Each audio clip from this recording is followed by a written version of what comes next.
Olá, bom dia amigos e amigas do canal Dica de hoje. Nesse vídeo de hoje, segunda-feira, vamos trazer um assunto que movimentou muito as redes sociais, movimentou o Twitter com relação à JHSF.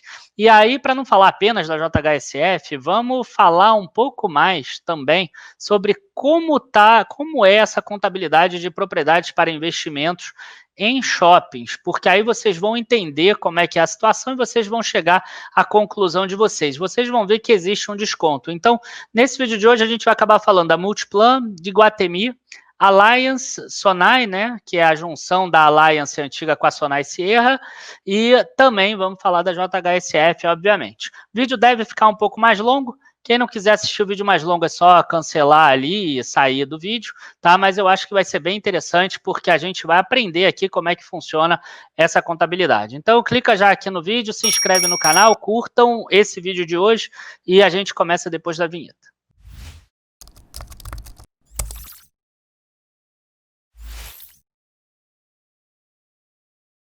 Bom, primeira coisa é o seguinte.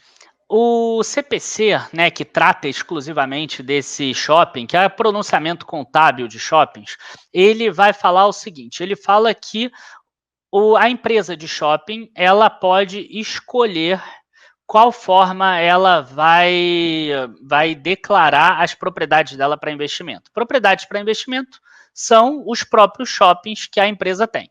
Então, a Multiplan, a Iguatemi, a JHSF, ela pode escolher se ela vai lançar pelo custo histórico. O que é custo histórico? Valor de aquisição do terreno, mais valor da construção, mais benfeitorias que venham a ser feitas, mais expansões que venham a ser feitas, menos a depreciação, o terreno não tem depreciação, a depreciação dessas benfeitorias. Então, o que acontece? Se houver uma valorização desse ativo a valor de mercado, ele não está refletido lá no balanço patrimonial. Então, a empresa pode ser que ela valha muito mais do que aquilo que está lá contabilizado.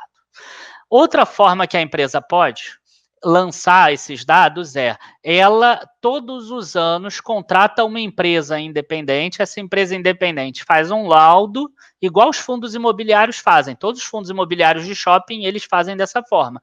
E aí você coloca lá o valor de mercado dessa consultoria.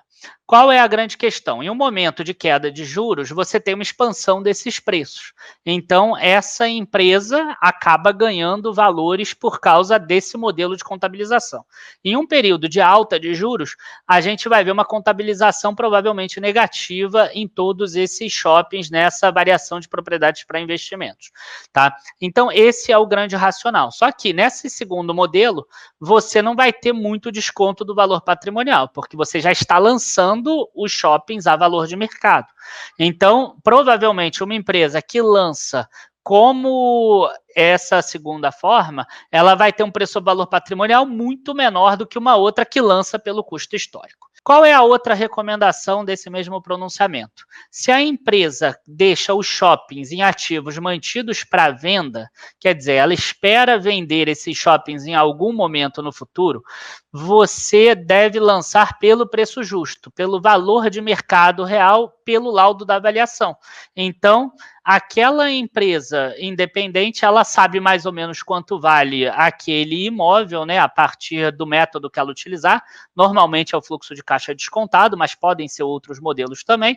E aí ela determina quanto vale. Isso é muito mais claro para o mercado, já que esse shopping ou essa participação desse shopping está à venda. Para aquelas empresas que não pretendem vender e que pretendem apenas alugar as lojas, fazer a administração do shopping, ganhar renda de quiosque, de publicidade, do estacionamento, somente a administração do shopping, é mais comum que se lance pelo custo histórico. E se acontecer uma venda, igual aconteceu uma venda agora da torre, da Diamond Tower, do Multiplan para o fundo BRCR, ele vai acabar lançando lá como ganho, porque ela estava num custo muito menor. Tá?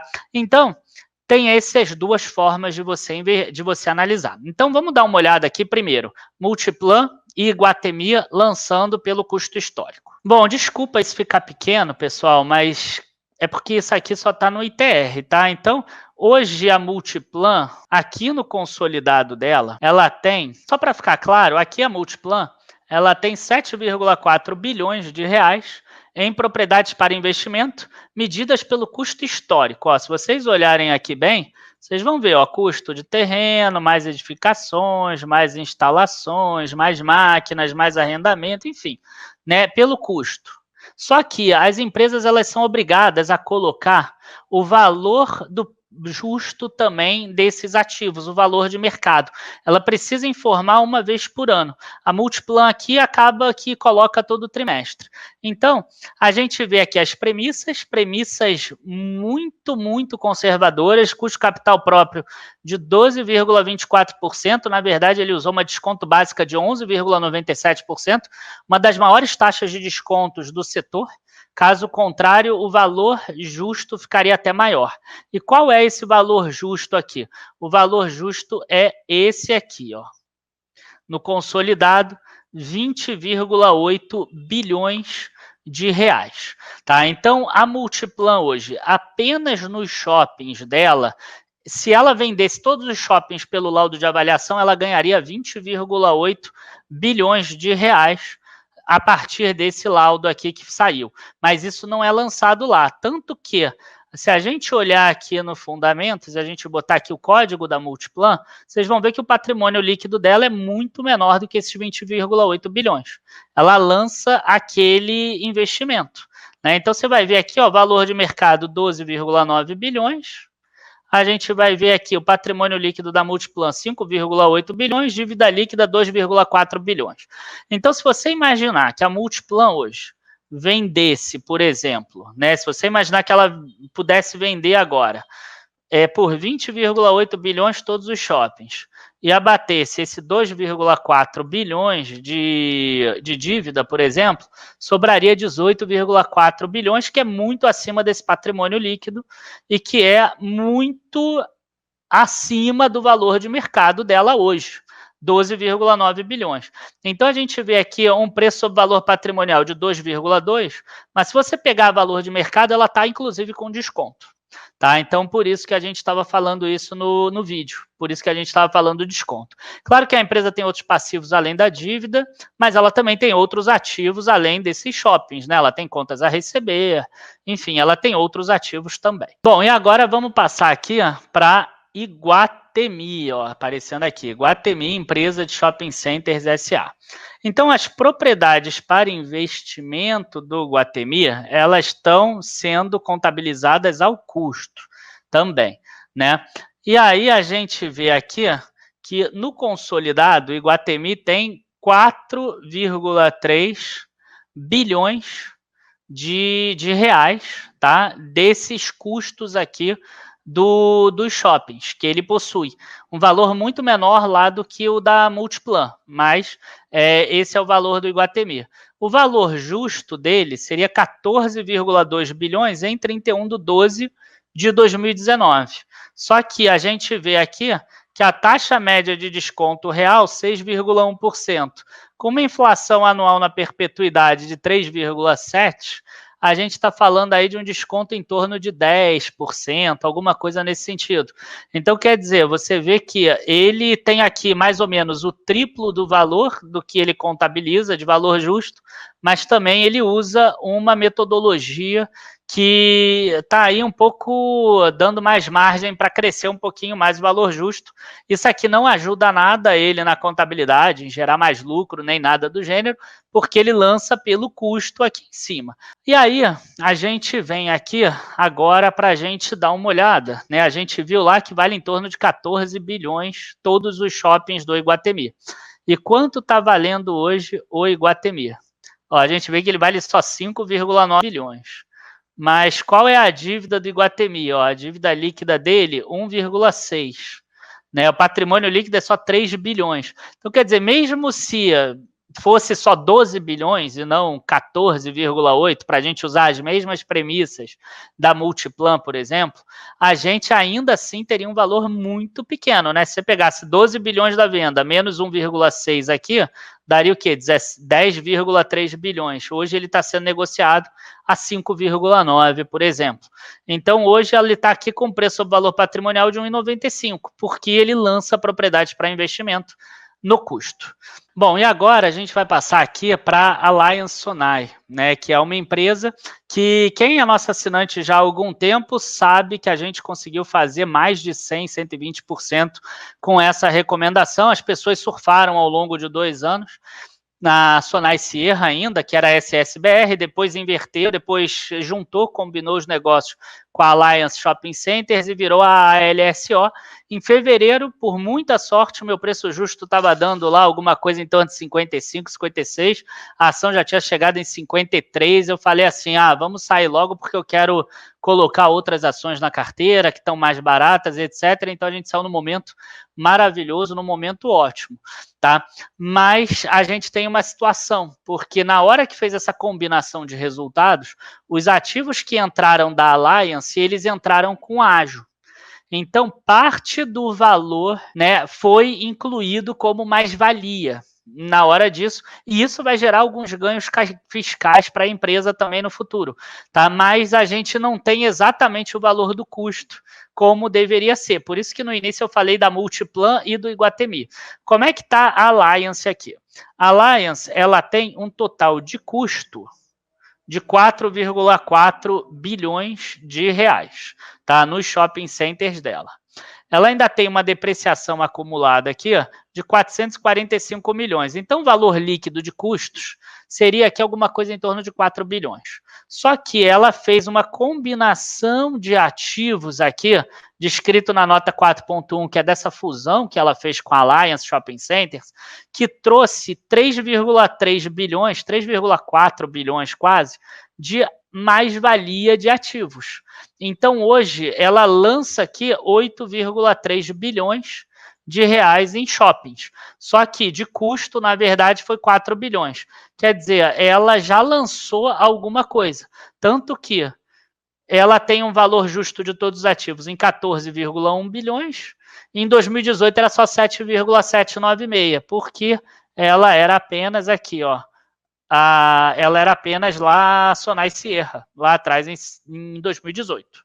Isso aqui é importante a gente mencionar, por quê? Porque na hora que a gente vai vir aqui botar o preço justo dela, a gente viu lá que ela também são 14 bilhões, se eu não me engano, né? 14,147 bilhões de valor justo das propriedades para investimento.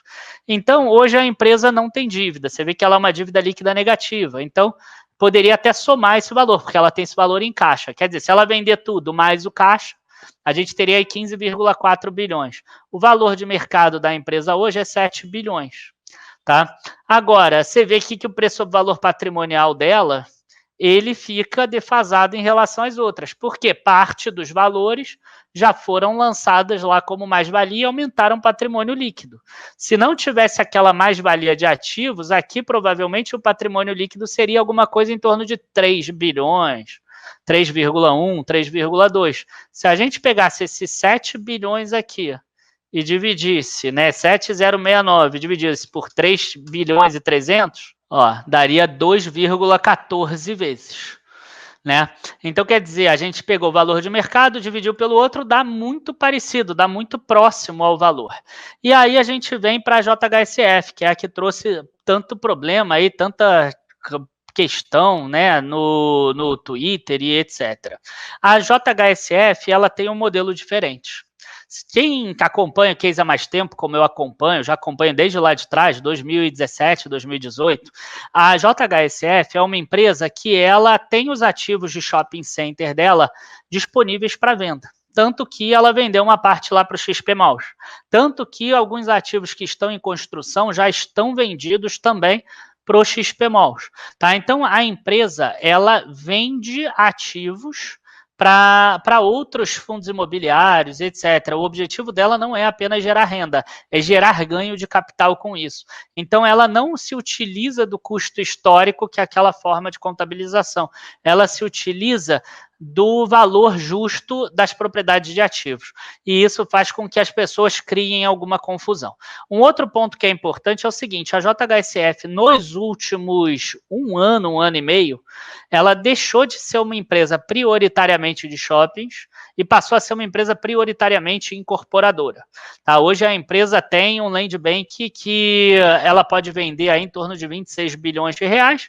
Eu sei que eles são um pouco otimistas nisso, então eu na minha precificação já boto aí em torno de 22, 23, mas mesmo assim é bastante grande. Isso é maior do que muitas empresas têm de land bank hoje. Então, você precisa saber que existe também uma parte de incorporação. Não adianta você pegar agora o valor que a gente vai ver inteiro e colocar apenas como se ela fosse uma empresa de shopping.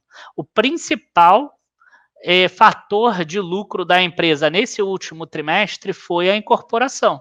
Tá? O principal fator de geração de caixa foi a incorporação, não foram os shoppings. Por quê? Porque ela tem aí 26 bilhões de reais de valor geral de vendas, de VGV, para ser lançado nos próximos 10 anos, por exemplo, 15 anos, e dependendo do ciclo econômico. E mesmo ela sendo otimista nesse valor, porque normalmente ela costuma ser otimista no VGV, a gente pode ter aí alguma coisa em torno de 22, 23 bilhões. Tá? Então vamos trazer agora os dados da JHSF, porque vocês vão ver que ela não lança pelo custo histórico. Então a gente tem aqui, ó, propriedades para investimento da JHSF. E você vai ver que não tem custo aqui igual tem nas outras. Ah, quanto é custo, quanto é benfeitoria, quanto é não sei o que, não tem nada disso. Ela tem aqui 2 bilhões em propriedades em operação, 1 bilhão 344 milhões em propriedades em construção, inclusive teve uma alta na construção e uma queda nas em operação, mostrando que o cenário atual enseja uma necessidade aí talvez de uma queda nesse valor de preço justo, e a gente vê aqui propriedades de 3,4 bilhões de reais em propriedades para investimento. Então, 3,4 bilhões aqui no total em propriedades para investimento. A taxa de desconto dela é muito, muito baixa, tá? Entre 7,5% e 11,5%, o que infla um pouco aqueles números lá de cima. E se a gente quiser aqui aumentar ou tirar meio ponto percentual, ela mostra que o impacto vai ser aqui em torno de 132 milhões de reais. Então, se você acha que é entre 8 e 12, seria 308. Se você acha que é um pouco mais, seria mais 132 milhões a cada mais 0,5% que você coloque, tá? E ela até ajudou aqui, ó, nessa apresentação que ela fez institucional no último dia 17, ela colocou exatamente aqui, ó, o custo contábil dela é 1,3 bilhões, ela teve uma adição de valor justo de 2,1 bilhões a partir do PPI, só que ela diferiu o imposto em 0,7 bilhões, né, 700 milhões, e tem aqui a participação do XPMOL de 400 milhões. Então, quer dizer, a gente tem 1 bilhão do patrimônio líquido dela hoje, que é propriedades para investimento. Então, o que a gente faz? A gente vem aqui no Fundamentos e a gente, ao invés de entender que o patrimônio líquido dela é 3,2 bilhões, a gente não coloca 3,2, a gente coloca 2,2. Então, a gente vai fazer isso. Em vez de 3,2 aqui, vamos botar 2,243 aqui, bilhões no total. E aí a gente vê aqui que o valor de mercado da empresa está em 5 bilhões e 45 milhões. Então, 5,045,510 dividido por 2,243,960, a gente vê 2,24 vezes um preço sobre valor patrimonial muitíssimo próximo de todas as outras empresas. Aí algumas pessoas vão falar assim: ah, mas elas têm propriedade de valor justo de 3,4 bilhões, o valor justo de mercado dela é 5, enquanto das outras o valor justo das propriedades é muito maior. Aí entra aquela parte que eu falei, mas aqui ainda tem que somar, nesse 5 aqui, você está contabilizando ainda o negócio de incorporação, o negócio de hotéis e restaurantes e agora o aeroporto internacional. E os aplicativos aí que podem trazer uma receita futura, quem sabe de e-commerce também. A gente tem empresas que estão muito precificadas de forma parecida ali. Se você pegar o custo, entre 1,95 e 2,25, a mais barata seria a Iguatemi, por exemplo. Tá? Mas, em compensação, se a gente pegar valor justo de propriedade para venda, a gente vê que a Multiplan está mais barata. Agora, se eu olhar a JHSF, ela não está cara, ela está no nível das outras. Tá? Então, esse é o grande ponto da propriedade para investimentos. Sei que o vídeo ficou um pouco mais longo, sei que tem um público que adora esse tipo de vídeo, sei que eu tenho um público que não gosta. Tá? Então, eu agradeço aí quem assistiu até agora. Quem puder, deixa o like, se inscreve também no canal e até a próxima. Tchau, tchau.